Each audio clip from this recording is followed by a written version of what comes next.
जो लोग निस्वार्थ भाव से भक्ति करते हैं उन्हें मिलती है भगवान की कृपा। एक ग्वाला रोज गायों को चराने गांव से बाहर जंगल में जाता था। जंगल में एक संत का आश्रम था। वहां संत रोज तप ध्यान मंत्र का जाप करते थे।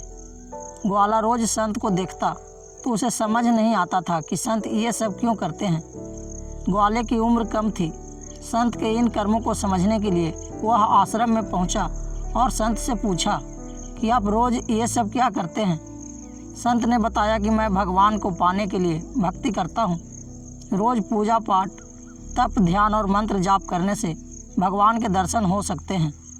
संत की बात सुनकर ग्वाले ने सोचा कि मुझे भी भगवान का दर्शन करना चाहिए। यह सोचकर ग्वाला आश्रम से निकलकर एक सुनसान जगह पर पेड़ के नीचे एक पैर पर खड़े होकर तप करने लगा। कुछ देर बाद उसने सांस लेना भी बंद कर दिया। ग्वाले ने सोचा कि जब तक भगवान दर्शन नहीं देंगे मैं ऐसे ही रहूँगा। छोटे से भक्त को इतनी कठिन तपस्या से भगवान बहुत जल्दी प्रसन्न हो गए। वे ग्वाले के सामने प्रकट हुए और बोले कि पुत्र आंखें खोलो, मैं तुम्हारे सामने आ गया हूँ। ग्वाले ने आंखें खोले बिना ही पूछा कि आप कौन हैं। भगवान बोले कि मैं वही ईश्वर हूँ जिसके दर्शन के लिए तुम तप कर रहे हो। यह सुनकर ग्वाले ने आंखें खोल ली, लेकिन उसने ईश्वर को कभी नहीं देखा था। वह सोचने लगा कि क्या ये वही ईश्वर हैं। सच जानने के लिए उसने भगवान को एक पेड़ के साथ रस्सी से बांध दिया। भगवान भी भक्त के हाथों बंध गए। ग्वाला तुरंत दौड़कर उस संत के आश्रम में पहुंच गया और पूरी बात बता दी। संत ये सब सुनकर हैरान हुए।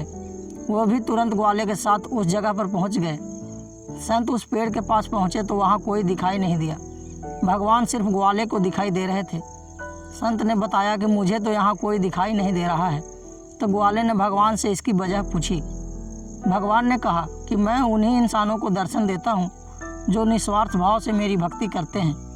जिन लोगों के मन में कपट, स्वार्थ, लालच होता है उन्हें मैं दिखाई नहीं देता। दोस्तों, जो लोग भगवान की भक्ति निजी स्वार्थ की वजह से करते हैं उन्हें भगवान की कृपा नहीं मिल पाती। निस्वार्थ भाव से की गई भक्ति ही सफल होती है। ये कहानी आपको कैसी लगी हमें कमेंट बॉक्स में ज़रूर बताएं। धन्यवाद।